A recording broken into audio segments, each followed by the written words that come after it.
देश की मौजूदा आईपीसी, सीआरपीसी और साक्ष्य अधिनियम में बदलाव से जुड़े विधेयक मॉनसून सत्र में हुए पेश।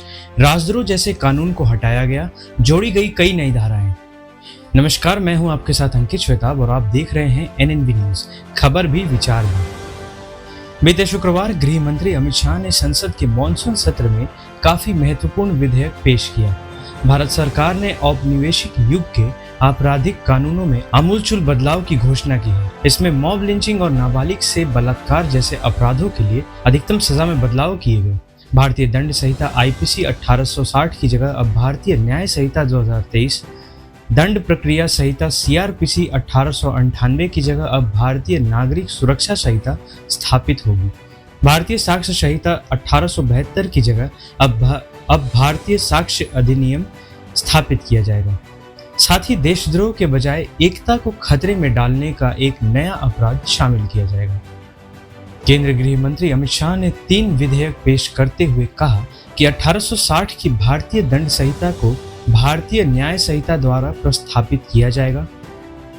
भारतीय नागरिक सुरक्षा संहिता अब दंड प्रक्रिया संहिता की जगह लेगी और भारतीय साक्ष्य अधिनियम अब साक्ष्य अधिनियम की जगह लेगा। तीनों की समीक्षा के लिए स्थायी समिति के पास भेजा गया है। आईपीसी और सीआरपीसी में किए गए बड़े बदलाव।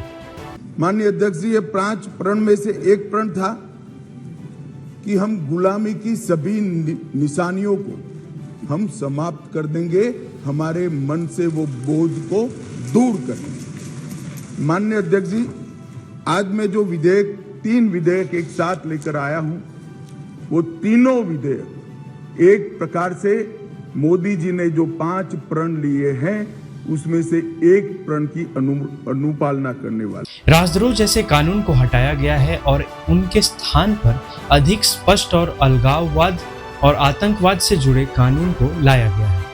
इनमें मॉब लिंचिंग और पहचान बदलकर यौन शोषण को अपराध बनाया गया है। संगठित अपराध के खिलाफ मजबूत कानून लाया गया है। गृह मंत्री ने कहा कि नए प्रावधान के तहत 3 साल के भीतर मामलों का निपटारा होगा। पुलिस और वकील जवाबदेह बनेंगे। अपराधियों की सजा सुनिश्चित की जाएगी। पुलिस अपने अधिकारों का दुरुपयोग ना करे, इसका प्रावधान भी किया गया है।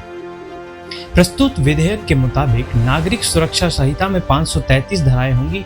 160 को बदला गया है और 9 धाराओं को जोड़ा एवं 9 को निरस्त किया गया है। न्याय संहिता में 511 धाराएं होंगी। 175 को बदल दिया गया है, 8 जोड़े गए और 22 को निरस्त किया गया है। साक्ष्य संहिता से जुड़े धाराएं 170 होंगी। इसमें 23 में बदलाव किया गया है और 1 जोड़ा गया है और 5 निरस्त किए गए हैं। मॉब लिंचिंग के लिए मृत्यु दंड का प्रावधान। मॉब लिंचिंग के लिए 7 साल या आजीवन कारावास या मृत्यु दंड का प्रावधान अब होगा। अमित शाह ने बताया कि नाबालिगों से दुष्कर्म के मामले में अधिकतम मृत्यु दंड का प्रावधान भी है। नागरिकों की सुरक्षा सुनिश्चित करने के लिए सरकार शून्य प्राथमिकी की प्रणाली ला रही है, जिसके तहत देश में कहीं भी अपराध हो, उसकी प्राथमिकी हिमालय की चोटी से लेकर कन्याकुमारी के सागर तक कहीं से भी दर्ज कराई जा सकती है। न्याय प्रक्रिया अब होगी फुल्ली डिजिटल। पुरानी व्यवस्था में न्यायालय जाना भी अपने आप में एक बड़ा दंड था। नई संहिताओं में आधुनिक तकनीक के उपयोग को बढ़ावा दिया गया है। इससे कागजों के बड़े ढेर समाप्त होंगे। सारी प्रक्रिया अब डिजिटल होगी। 2027 तक इस पूरी प्रक्रिया को पूरा किया जाएगा। शाह ने कहा कि अब सभी अदालतों को कंप्यूटराइज किया जाएगा। प्राथमिकी से लेकर निर्णय लेने तक की प्रक्रिया को डिजिटल बनाया जाएगा। अदालतों की समस्त कार्रवाई प्रौद्योगिकी के माध्यम से होगी और आरोपियों की पेशी वीडियो कॉन्फ्रेंसिंग से होगी। मांगे गए थे सुझाव। गृह मंत्री ने कहा कि अगस्त 2019 में देश के सभी उच्च न्यायालयों के मुख्य न्यायाधीशों, उच्चतम न्यायालय के न्यायाधीशों, विश्वविद्यालयों आदि को पत्र भेजकर नए कानून के संबंध में सुझाव मांगे गए थे। 2020 में इस दिशा में कुछ आधार तैयार होने के बाद ही सांसदों, विधायकों, मुख्यमंत्री और राज्यपालों को पत्र लिखा गया। शाह ने कहा कि 4 साल तक गहन विचार विमर्श के बाद ये विधेयक लाए गए हैं। उन्होंने कहा कि इन पर मंथन के लिए हुए 158 बैठकों में वह स्वयं उपस्थित रहे। अंग्रेजों के कानून से भी देश को मिली आजादी।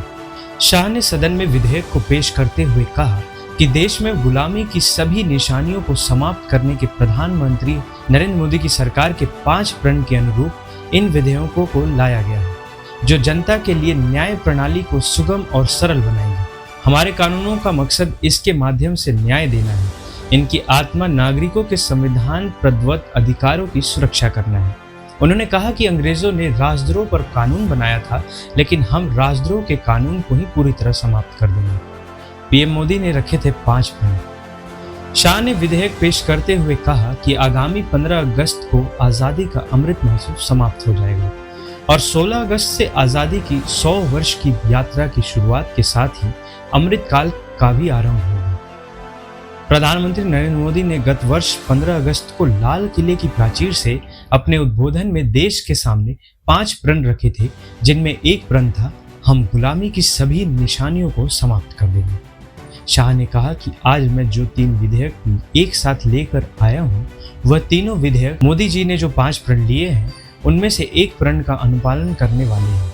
उन्होंने कहा, प्रधानमंत्री नरेंद्र मोदी ने 2019 में ही हम सबका मार्गदर्शन किया था कि अंग्रेजों के बनाए हुए जितने कानून हैं, उन पर सोच विचार और चर्चा करके उन्हें आज के समय के अनुरूप और भारतीय समाज के हित में बनाया जाना चाहिए।